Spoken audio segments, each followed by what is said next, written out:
For the past decade, China's ruling Communist Party has led that country on the path to becoming the world's largest economy. Comrade Wen Jiabao. The most recognizable of China's leaders is the outgoing Prime Minister, 70-year-old Wen Jiabao, a populist reformer known as the People's Premier. Mr. Wen, affectionately called Grandpa Wen, is often pictured in state-run media, arriving at disaster scenes like this one, bearing promises that the government will aid the needy.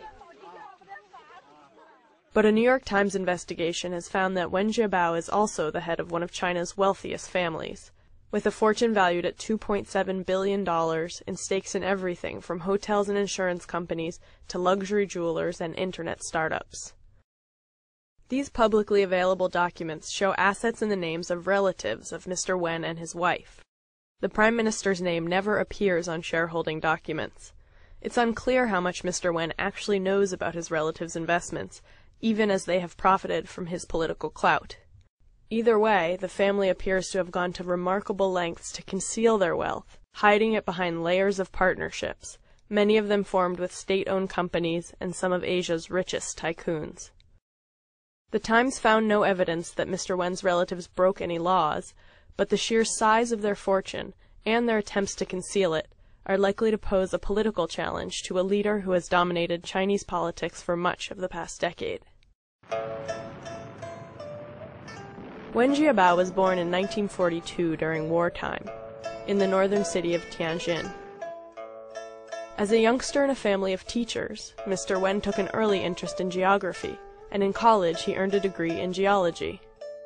In the 1960s, during the Cultural Revolution, he was sent to western China's remote Gansu province to work as a geological surveyor, mapping some of the country's most difficult terrain. Later, he became a bureaucrat at the Ministry of Geology. In the 1980s, when Deng Xiaoping began searching for young party cadres to professionalize the leadership ranks, Wen was recruited to work in Beijing. But his political rise was threatened on the night of May 19, 1989, when he appeared in Tiananmen Square with party leader Zhao Ziang.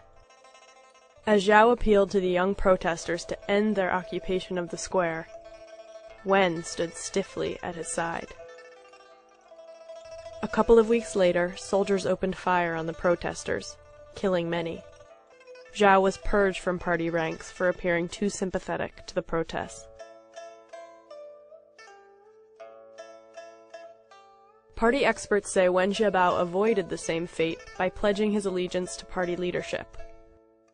In 2003, he became China's 6th prime minister and began a decade-long campaign of populist politicking. State-sponsored media followed him everywhere, especially after traumatic events like the Sichuan earthquake.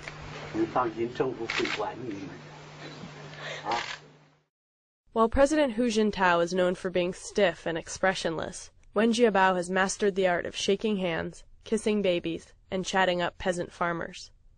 The public has rarely seen photographs of him with his own wife and children.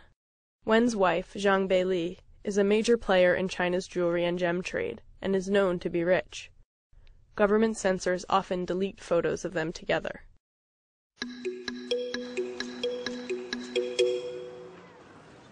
Wen Jiabao and Hu Jintao have presided over a government that is superb at generating economic growth, by any means. Analysts say the two leaders have been less adept at fighting corruption or strengthening the rule of law.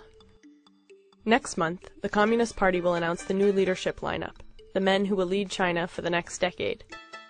Wen Jiabao is expected to retire early next year, but will likely remain a strong backstage force as a party elder.